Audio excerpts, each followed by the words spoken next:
pa siya. Isa pa. Yun na, roll na yan. Sa dami nang nangyayari sa mundo ngayon, no, ang dami-daming issues, ganyan. I think everyone needs positivity and a different point of view. Being in a world which allows everyone to be their true and authentic selves. Decided to choose yourself. It's love. Love has no discrimination. Kailangan talaga go yung strong. When you're a mom, you know, there's something wrong. So I had to do. Pero good thing was, I made peace to myself. Hindi ako galit sa kanya. Welcome back to Positively Bien. Welcome back to Positively. Welcome back to Positively Bien.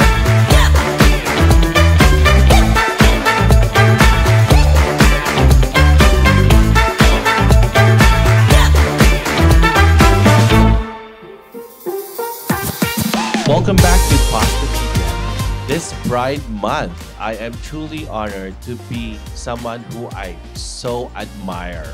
Not just for his style or wit, but for his courage to live fully, out loud, and on his own terms. My friend Posh and I have walked similar paths for more than 20 years, learning to embrace who we are, even when the world has other ideas. In a society that loves putting people in neat little boxes, choosing to live authentically is one of the bravest, most radical things you can do. This conversation isn't just about sexuality, it's about identity. It's about the many masks we wear to be accepted. The achiever, the funny one, the obedient child, the unbothered friend. And what happens when we start taking those off? This is a conversation about identity, acceptance, and the quiet, powerful revolution of being seen. Okay, so welcome Posh and thank you for joining us here on Positively Bien. Salamat naman sa pagtanggap ng aming imbitasyon. Thank you. I'm not busy this moment, pero just to correct, I also admire your friend. Ay, salamat. Thank you. Naman. Thank you. Siyempre, support each other. Yes, yes. Sorry hindi ako sanay sa camera, pero I know Bian is very sanay dun sa camera. Ano No? naman, ganito lang pag megastar. Okay. Again, thank you for doing this. So, support na natin isa't isa. Why don't we start with the questions? Again, we just have to be naman our authentic selves. Sige. Diba? And maybe just help our other friends, our sisters, diba? And although I did say this isn't just about gender, it isn't just about sexuality, but it is, of course, a major part, especially for our community. Because in being authentic to ourselves, maybe we can find out later and help everyone discover how it is and how it will be a better path for all of us. Yeah. You know what? When I was going through the talking points, medyo kino-question ko yung sarili ko. What's authenticity means, no? And finding your own identity. So medyo mahirap yung conversation na to, but I hope the audience will find value in this conversation. That's great. Yeah. So anyway, let's go. Let's start with, I think one of the first questions we have to ask is why we have to be authentic and how did we get to the part that we ended up not being authentic. And I think my theory is because at the beginning we feel that we are different and we feel like later on we feel like we need to belong. So in your case, when you start feeling that you were different, there's a lot of turning points. But one of the, I think, biggest memory talaga was when I was in kinder. Nagka-crush ako sa kinakapatid ko. Hindi ko yun ina-expect. So, kinder yun, nagka-crush ako sa kinakapatid. So, ang gwapo niya talaga. Sobrang gwapo niya talaga. Tapos ngayon gwapo pa rin siya. Okay. Pero nagka-crush ako and then eventually, I wanted to be... I asking for a friend, ano daw yung name? No, hindi pwede. Basta kinakapatid ko siya. Hello. Pero, and then eventually, I chose to be surrounded by girls. Okay. Yung mga, alam mo yun, yung mga kabata, yung mga nung kinder ka pa, gusto mong makalaro lahat babae. Tapos kapag pag lalaki yung kalaro, medyo awkward. Okay. Kasi you feel different talaga. So, when I was with these girls, mga kapitbahay din, I opted to play na mga Miss Universe, mga ganyan. So may mga moments kami na yung isang mahabang couch, na wood couch, I should say, ginagawa namin yung stage. Oh, wow. Okay. Ginagawa And ng that stage. early in life. So, there was no pressure for you to act differently? There is. Okay. There was. Kasi yung lolo ko very strict. So, may mga, dumadating yung mga panahon na tatanungin ka, lalaki ka ba o babae? Lalaki ka ba o babae? Tapos kapag sinagot mo babae po, ganyan. Pero hindi ka naman sasagot ng babae po kasi takot na takot ka na nga talaga. Kasi may pat-pat siya eh. Meron Oh my siyang God. sentron, ganyan. Or ikukulong ka sa kwarto. Yung kwarto is papatayin lahat ng ilaw. So, takot na takot ka. So, sasabihin mo She talaga. did that to you? Yes. Kinulong ka? Yes. Sasabihin mo talaga, lalaki po ako. Okay. Para lang hindi ka makulong dun. Para hindi ka matakot. Okay, so you were forced to play a certain role. Yes. And that role was to be a man. Yes. And how long did that last? Elementary. Until grade school? Elementary. Grabe. And then eventually, natutunan mo din na konti-unti ipakilala mo yung sarili mo. So, nung grade 3 ka, nung grade 4 ka, you chose to be achiever. Kasi gusto mo may something ka na pwedeng ipagmalaki ng magulang mo, ng lolo-lola mo. Kasi I grew up with my grandparents din. So, you chose to be that achiever para wala silang masabi. Pero, alam mo na nakikilala mo na yung sarili mo eh. Bakla ka na talaga, parang ganun. So, nakikilala mo na kasi nagkaka-crush ka na, ganyan, sa mga lalaki. Pero wala kang mapagsabihan. Kasi, in our community, probinsya, di ba? Siyempre, may mga conservatives. So, pag bakla ka sa community na yon or sa probinsya, sasabihin na parang indifferent ka talaga. Okay, so natatakot are you ka. saying that you chose to be an achiever or use that role as an achiever for them to divert the attention? Yeah, nasasabihin From nila na your ang galing-galing sexuality. naman nila. Okay. Ang galing-galing naman ng batang to. May Okay. future tong batang So that to. was your protection. Yes. You being an achiever, it was protection from you being questioned about your sexuality. Yeah. I'm telling you this now. This is my first time na talagang masasabi ko na eto talaga yon. Na bakit kaya ako naging achiever? I'm trying to also understand myself back then. Pero mukhang hindi ko siya naiintindihan. Ngayon ko lang siya nasasabi talaga. Grabe. Kailangan... Alam mo, okay talaga na na yung kausap mo. Nag-ginigirit ka, tita, diba? Yung kausap mo, walang judgment, ha? Ito yung mga tanong Huwag niyo lang. kayo judge siya. So, question. So, at what point in your life did you say, this is me? And that you were gonna stand your ground na to your grandma, to your parents, ito ako. Ang hirap ng tanong, pero bago mamatay ang daddy ko, bago mamatay ang lolo ko. Kasi bago siya mamatay, sinabihan niya ako na, eto yung nakakaiyak na moment naming dalawa talaga. Kasi sinabihan niya ako na okay lang maging bakla. Ang ipangako mo lang sa akin, ang i-promise mo lang sa akin, hindi ka magsosuot at hindi ka magdadamit pang babae. Sino sabi nun? Nung lolo ko, Yung lolo bago siya mo, mamatay. okay. So, ayun na, tuloy-tuloy na, 'di ba? Nasabi ko, yung lolo ko ay parang meron akong passport Okay. na ituloy-tuloy ko na to. Pero bilang respeto sa lolo ko, sasabihin ko rin, i-respeto ko rin yung sarili ko. Kasi sabi niya, hindi ka magdadamit pang babae kasi respeto mo yun sa sarili mo. Respeto mo rin dun sa akin. Bilang ako yung nagpalaki sa'yo, mga ganyan. So, Yun yung belief system ng lolo mo. oo. But for you at that time, okay na yun. It was, at least that is one step towards acceptance of who you were. Tama ba? Yes. Because when I stepped into high school, tanggap na ako ng tito ko, ng mga pinsan ko. Alam na nila kasi na bakla ka talaga. Okay. So ito yung, I guess you're saying, ito yung una mong support system. Your Yes. lolo. Yung lolo, lola. So your lola became, from the one who was oppressing you, she later on became your support system? Yeah. Tama ba? Lolo, yeah. I mean your lola. Di ba siya yung nagkukulong?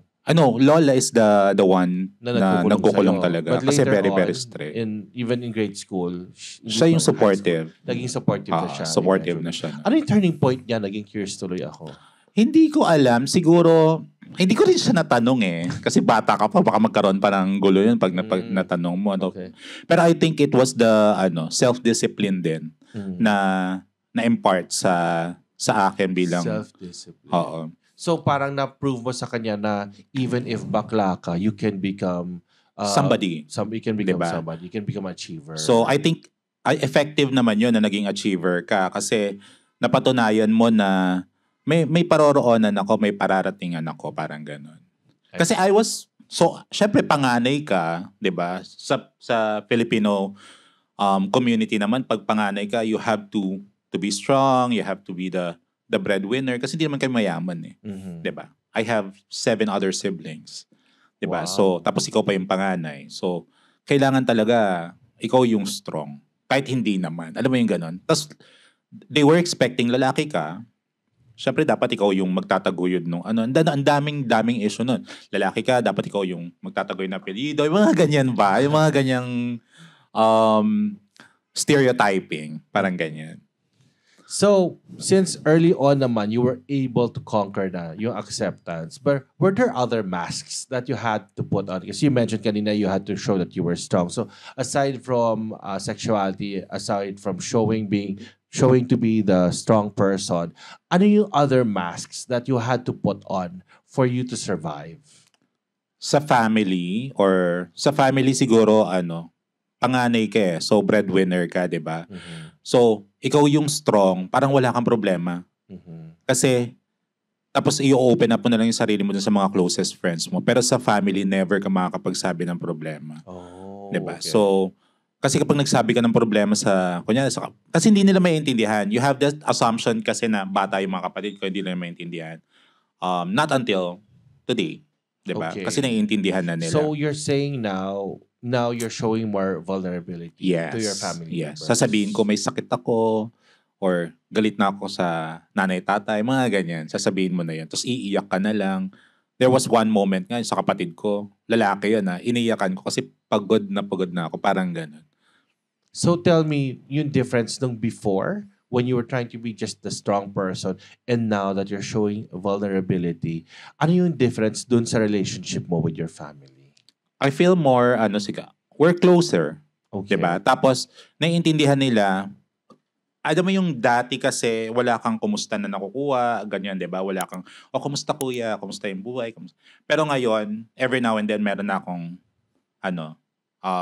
kumusta, ganyan, okay ka lang ba, ganyan. Tapos kumain ka na ba? Yung mga ganyan. Yung hinahanap mo before, nagkaroon yan. So, kasi mas mas may support naiintindihan ka. nila. Oo. So akala mo kasi dati na hindi nila kaya ibigay yung support na yun. Is that what you're saying? Yes. Pero now that you've shown vulnerability, kaya naman pala nila. Correct. Okay. Your other 6 siblings. 7. 7. Yeah. Okay. Kasi 'di ba, alam mo naman may triplets din naman kami, 'di ba? Oh, So yes. I have to go through that process na susuportahan mo sila tapos eventually, 'di ba? Sarili mo na lang yung susuportahan mo, mga ganyan. I see. So, may mabibigay ka ba na advice dun sa mga advice talaga siya. Malay mo, di ba? I mean, we can help. I mean, we are not the wisest of people, but I'm sure your life's experience, being you're 50 years old na. No, I'm not 50 Joke lang. I'm just big 4-0. Wow, okay. At least you're authentically accepting that you are 40 years Yeah, I old. know. That's good. Congratulations. And Now you're that 50. Turning pa lang in a few more years. Ayan, ina-admit ko yan. Ina-admit ko yan. Sige. Grabe. Laglagan na talaga to, So, anyways, ayun, given that length of experience you have, di ba? And that variety of experience you've had in life, would you be able to give some advice about to our younger sisters, di ba? Who are still, some of them still trying to get out of the closet, some of them still hiding behind certain masks, not just in terms of gender, but in terms of other masks that they have to wear to be accepted by society. Would you like to say a little something to them? Mahirap, no? Mahirap. Pero, I think there's 2. Your family is your support system. You have to be open to kung hindi man yung nanay, kung hindi man yung tatay, maybe the kapatid or the pinsan. Diba? Kasi I'm pretty sure may mga pinsan yan, diba? Mga babae, lalaki. They can be your support system. What happened to me kasi I did not open up, diba? Sa tatay ko, sa nanay ko. The only ones who knew na medyo sabi mo nang pabakla ka na, was my lolo talaga. Pero when I outed myself, hindi ko na-expect na mas supportive yung tatay ko sa akin. Oh. Naririnig ko lang sa mga kapitbahay. So you really have to go back to your family, go back to your roots. Kasi sila pa rin yung support system mo at the end of the day. I agree. Tapos, second is, you really have to unmask yourself. 'Di ba? Alam ko, karamihan ng bading, karamihan ng bakla, they want to be the funny one. 'Di ba? They want to be the strong ones in a group. 'Di ba? They want to be the more talkative one. Kasi yun yung attention. Pero it's not all about attention eh. Dapat may purpose ka sa buhay din kasi talaga. Kasi yun yung i-value ng mga tao.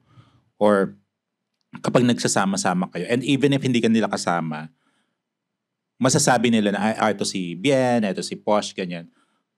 Valuable to sa pamilya, valuable to dun sa barkada or sa the friendship. Ganyan. So you really have to unmask yourself and open up. Sabihin mo, hindi ako strong, mahina rin ako, ito yung mga pinagdadaanan ko. Kasi you'll never know kung sino yung makakaintindi sa'yo eh. And then, what the support that they can give you eventually. You're not supposed to underestimate the people around you because you might think they're not strong enough to help you, or you might think that they are not smart enough to understand you.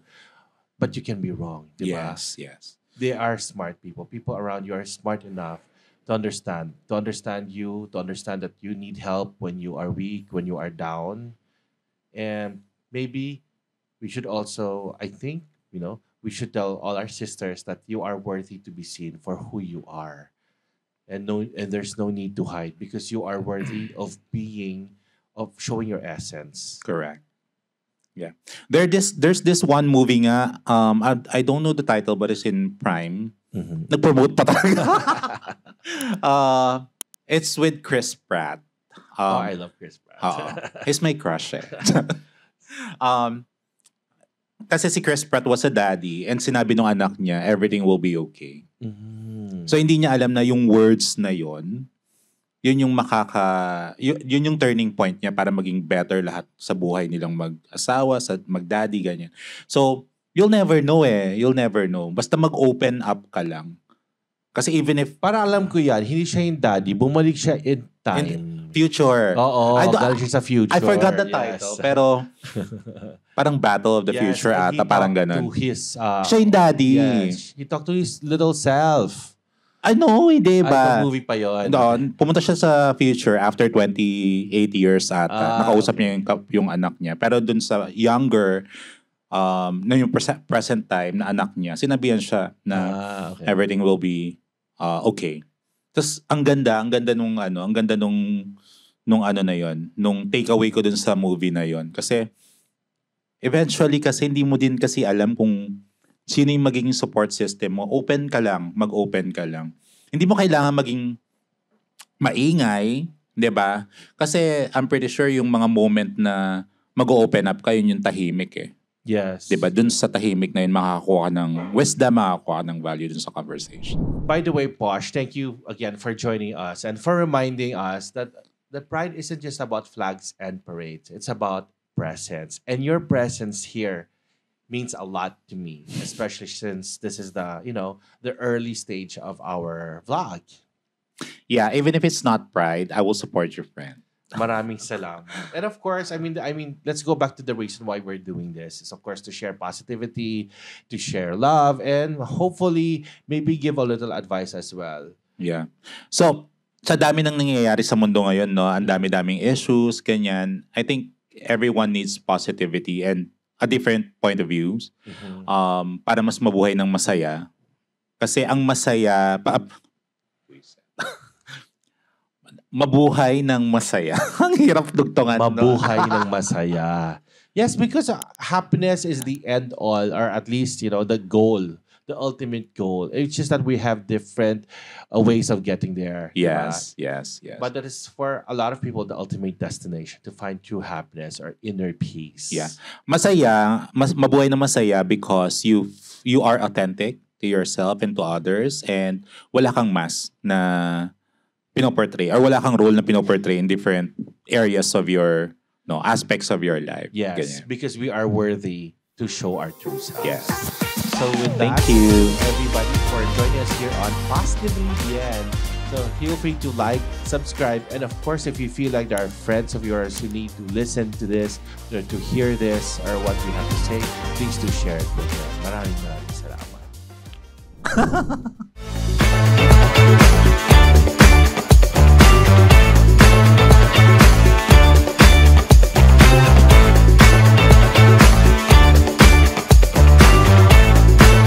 Visit ka pa siya. Isa pa.